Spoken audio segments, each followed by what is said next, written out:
The Cleveland Browns pulled off a genius move, and we have to talk about it. If you're new to the channel, we're Detroit Lions fans, but we have this channel dedicated to teams that just don't get the love nationally like they should. Cleveland Browns are definitely one of those teams. And so, Detroit Lions, Cleveland Browns, we've always just had this connection. We're very similar. Browns, obviously, in the AFC, Lions in the NFC. If you haven't subscribed yet, please subscribe. If you've watched a few videos, if this is your first time, don't subscribe. Just kind of hang out, see if you like the content. So the Browns this offseason, now that the offseason is kind of underway, free agency's settled in, the first couple waves of free agency are done, and we can kind of see what's happened. The move that they made to get Jeudy is by far one of the best moves of this free agency period. And we'll break it down right now. Plus, we'll look at Elijah Moore and what's up for him based on this trade. And then we'll look at some draft stuff. And it's pretty exciting to see what the Browns are based on starting the offseason where they were over the cap, didn't have first round draft pick. It's like, oh, what are we going to do? Next thing you know, boom, they've made really good things happen. So if you look at it, here's the trade. Now, remember, this is another massive and smart trade. Last year, Barry flipped 2 5th-rounders and a 6th round for Amari Cooper. Amari Cooper has gone on to lead the Browns in receiving in the last 2 seasons and a Pro Bowl campaign in 2023. Then he sends Denver Broncos, who are a desperate franchise at this time because they're over the cap. Russell Wilson's leaving. They don't know what to do. Trouble all over the place. Well, here you go, Denver. Here's a 5th and a 6th rounder for Jeudy, the former first round pick, 15th overall in 2020. Now, what's interesting about that is it's 2020. It's COVID. They've got Nathaniel Hackett as their coach. Then Sean Payton comes in, Russell Wilson. It's just kind of chaos and not working in any sort of way when it comes to the Broncos and what they're trying to do. So you've got Jeudy. It's like, man, he's just been in an unorganized franchise his whole career. And so now he has the opportunity to come to a place where there's a good defense, a good quarterback, good coach, and he can be like Amari Cooper, where it's like, man, get out of that dysfunctional franchise, come over here. And it's hard to believe this, but the Lions, the Cleveland Browns are both competent franchises all of a sudden.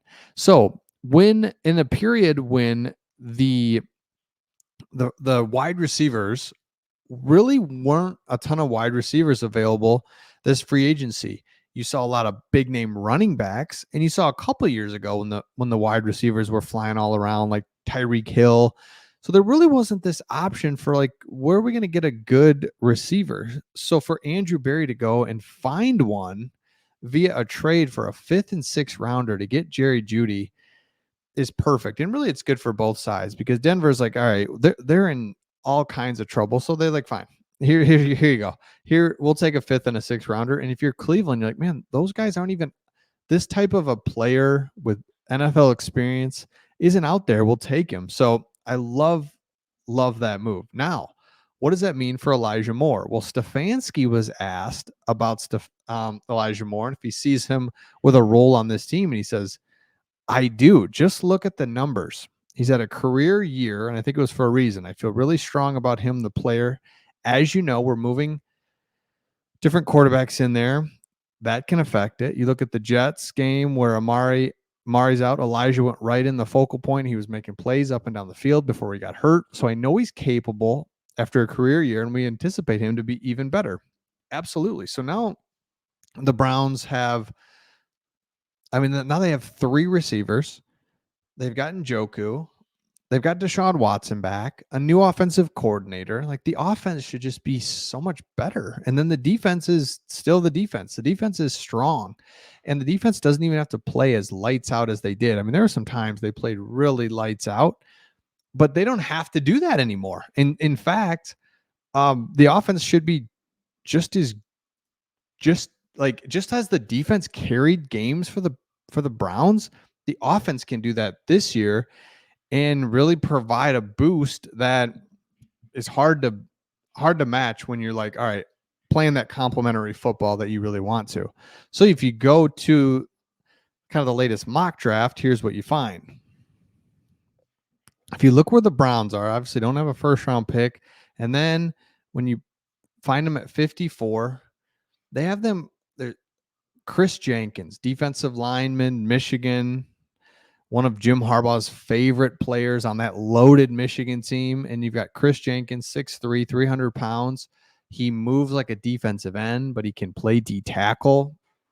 Awesome. So the point is, you've got a really good player right there at 54 that you can get. You've got Sandra still, you got Junior Colson, you got, I mean, look at these names here in the mid 50s. So my point in saying that is this offseason started really like, what are we going to do? Right. If you're the Browns, you're like, we are over the cap. We've given a massive contract to our quarterback. We don't have a first round pick. Instead, boom, you get a number one, number two receiver, and then this mid 50s pick isn't looking bad at all, and it could be just fine for you. And you don't have to worry about, all right, what does that look like as we get into the next round? So if you go the next round, 85, Jaden Hicks. So again, you've got talent all up and down here that you can find different players. So if you're the Cleveland Browns, this offseason you're in good hands because of your general manager. And we've seen him make move after move. We've seen him provide depth for a team that's constantly injured last year and still was able to do good. You saw them pick up the right quarterback at the right time. Last year in Joe Flacco. What a difference when your general manager can make smart moves and you don't have to worry about the depth. You don't have to worry about the moves that you're making. All seems to be going well if you're the Cleveland Browns. So again, one more thing for you, but before we go any further, make sure you subscribe. If you're new to the channel, we're trying to get to 20,000 subs on this channel. We really enjoy it. And then also let me know, are you going to be going to the draft? Remember, the draft is in Detroit. Let me know in the comments. If you're Cleveland, it's not far. I get that Cleveland doesn't have a first round pick, but it'd still be fun to be there, kind of be in the building, wearing your Brown stuff, hanging out. So let me know if you plan to be there. Craig and I are thinking about it, wondering about what we should do. But in the meantime, let us know in the comments, and we're really excited about it. Also, last thing I would say about the Browns, the AFC North at one time was just like, I mean, going into last year was like, what the heck? This is crazy. Ravens, Steelers, Russell Wilson does not scare me one bit. I mean, come on, get him out of here. Obviously, Justin Fields is terrible. So Steelers, it's just not, it doesn't bother me. You got the Ravens, and then Joe Burrow, will he stay healthy? What's that look like? So it's still a tough division, don't get me wrong, but it's not what it once was. So the Browns could maybe win the division, home playoff game, and go from there. So let me know your thoughts in the comments, and we'll see all of you on